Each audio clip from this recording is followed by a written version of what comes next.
Imagine this. You wake up, you reach for your phone, bad habit, I know, and within 30 seconds you've seen a flood, a war, a political scandal, and a video of someone's dog stealing a sandwich. And the dog one is the only thing that doesn't make you feel heavy. You put your phone down, you stare at the ceiling, and somewhere in the back of your mind, a quiet little voice says, "What is even going on with the world?" Now, if that sounds familiar, you are not alone. Because right now, a lot of people are carrying this low-level weight. Not quite sadness, not quite panic, just this constant background noise of things feel broken.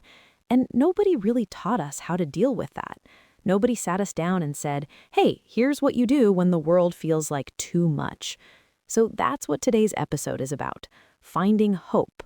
Real, grounded, practical hope when everything around you feels like it's falling apart. Welcome to Real World English, the podcast where we talk about real life in real English.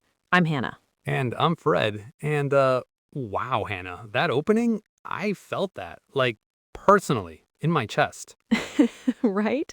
Because it's true, though. I genuinely did this the other morning, grabbed my phone before I was even fully awake, and I was overwhelmed before I'd even had coffee. Before coffee is illegal. That should be a law. No bad news before coffee. Honestly, yes. But okay, so today we're diving into this topic of hope. And I think what's interesting is that hope sounds like a soft, fluffy word, like a greeting card word.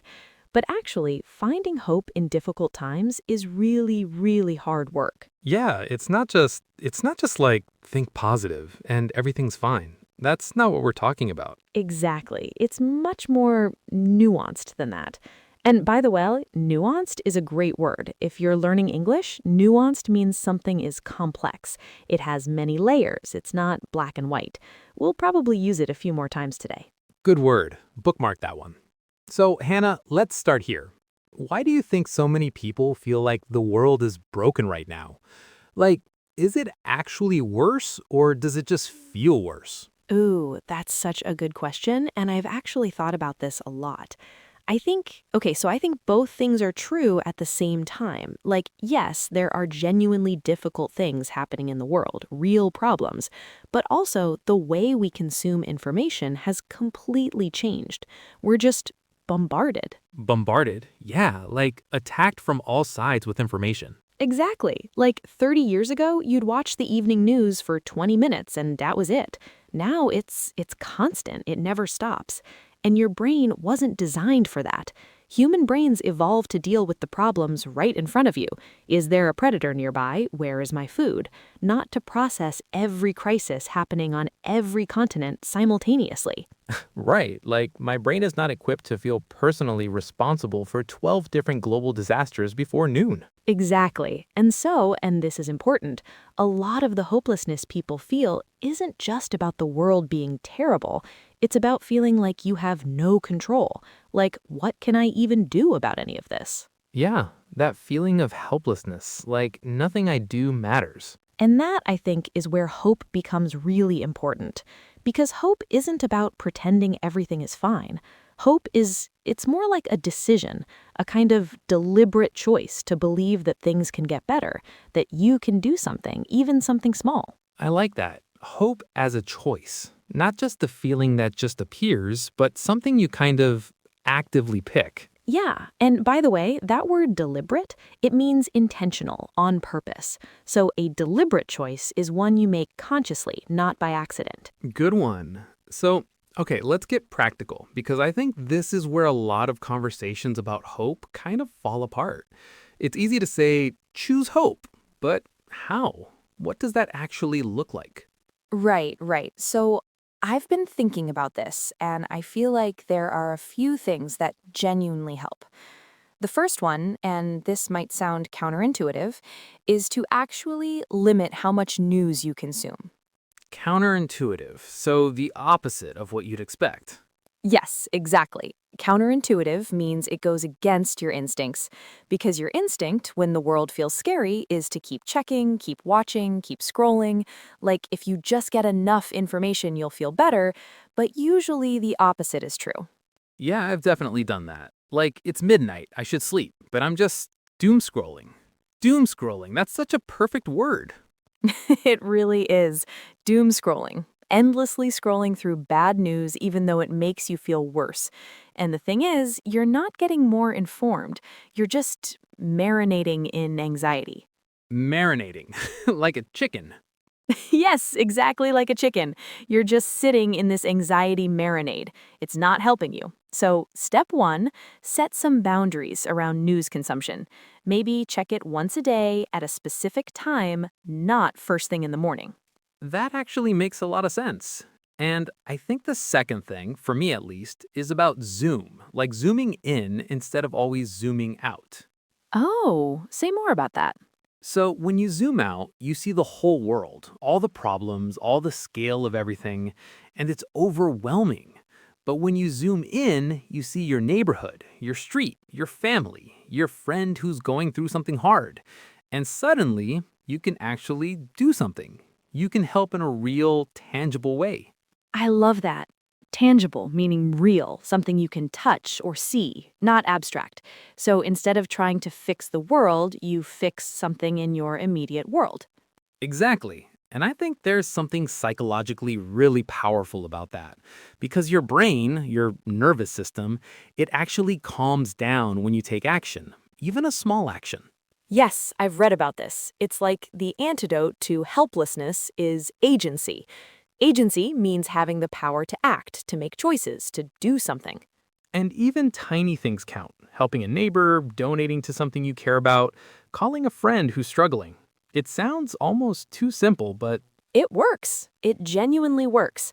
And this connects to something else I want to talk about, which is community.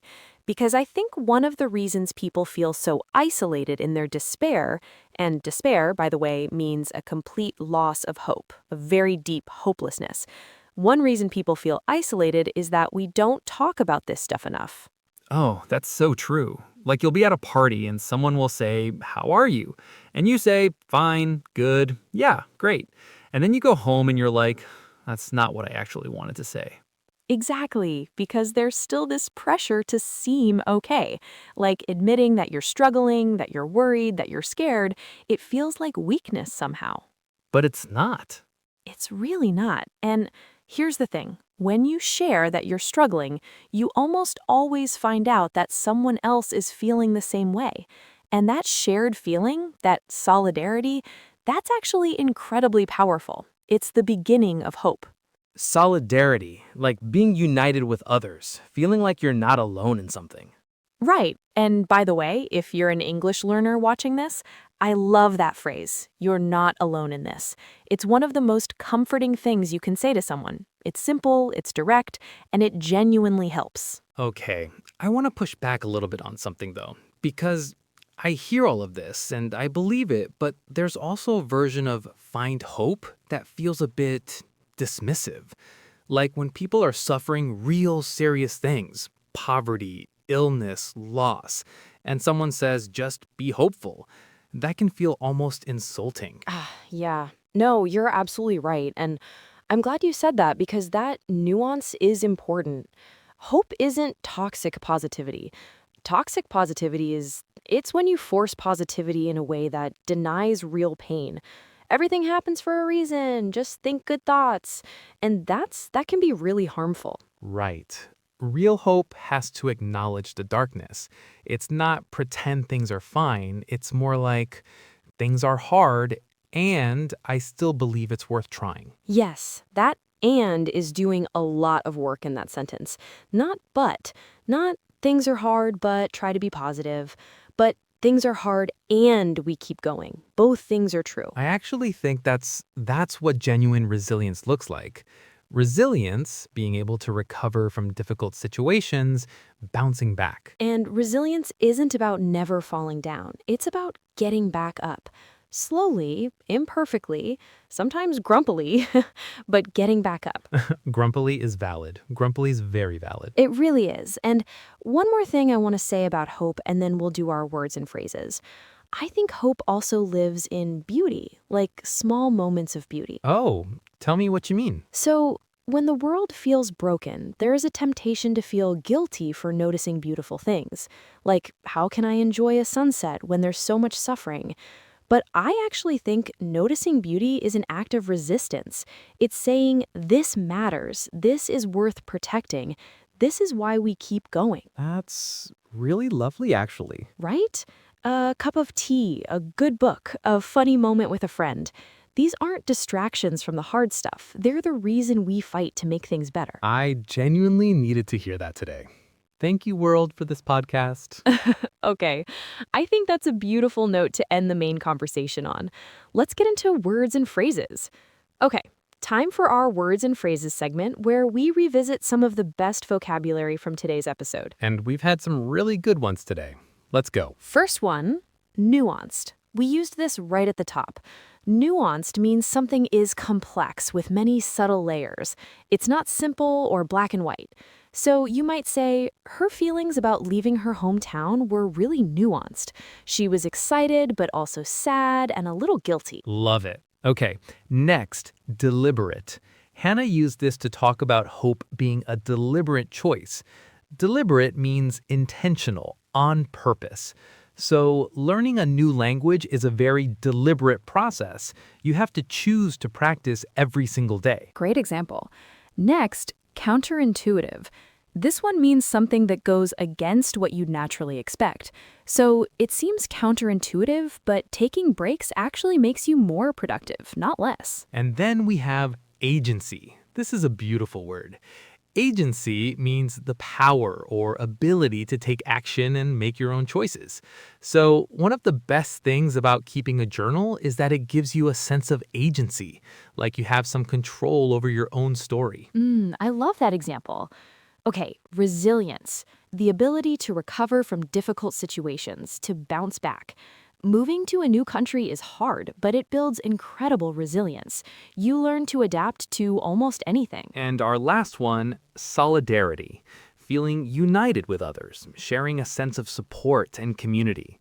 So when the whole team stayed late to help finish the project, there was a real sense of solidarity in the room. That's such a good word. I feel like solidarity is something we need more of right now, honestly. Agreed, 100%.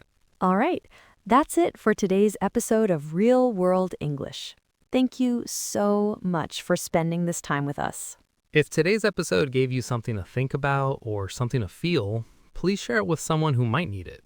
That's its own small act of hope, right? It really is. Take care of yourselves, take care of each other, and we'll see you next time.